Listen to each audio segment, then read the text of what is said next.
Hey y'all! Remember when I said to keep a tiny bit of worry in the back of your mind, just in case? Might be time to take that out again. Last week, the Jackets beat Buffalo and the Jets, but fell to St. Louis. Things that have been bad have continued to get worse, and things that have been good have been less able to eclipse the bad points. Tortorella isn't happy, we're not shooting enough, our D's a mess, and our power play leaves much to be desired. But, we won 2 games this week. So not everything's terrible, right? We beat Buffalo 1-5 with Bjorkstrand and Foligno both grabbing power play goals, which was shocking. If you've been watching, then you would know that the Blue Jackets power play has been less than impressive since, honestly, last March. It's been a long time since our power play's been really good. So the fact that we scored not 1, but 2 power play goals in the same game, it's exciting. The lines have been shaken up. Wenberg dropped down to either the second or third line, depending on what time of the game you were watching. Foligno was centering Bread and Anderson up on the first line, and they looked good. Really good out there. Bob made some amazing saves and was ridiculously close to a shutout, and the Jackets seemed like they actually knew how to play defense? Wild.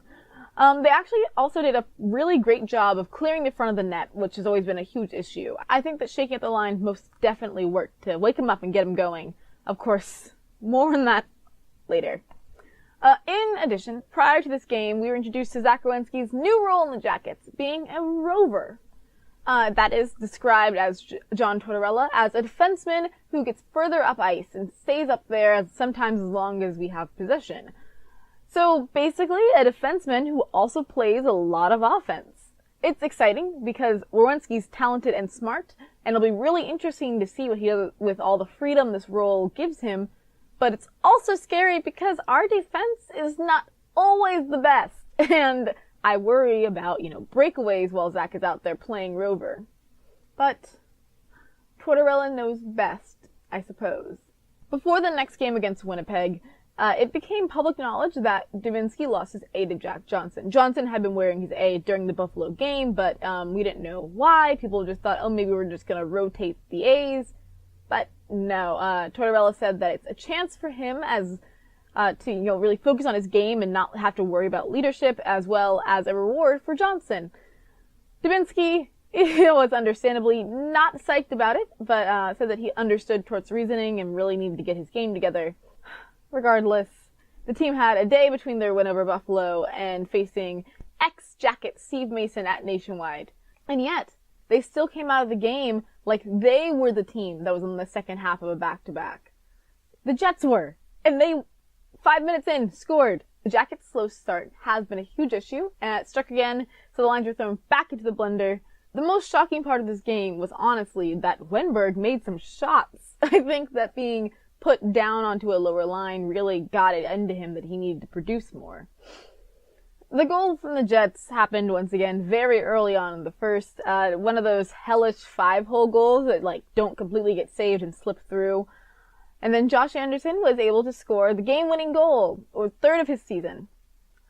So it was a pretty even game. I don't think a game against the Jets should have been that even, but what can you do? Our third game of the week was the only one that we lost, a 4-1 loss to the Blues.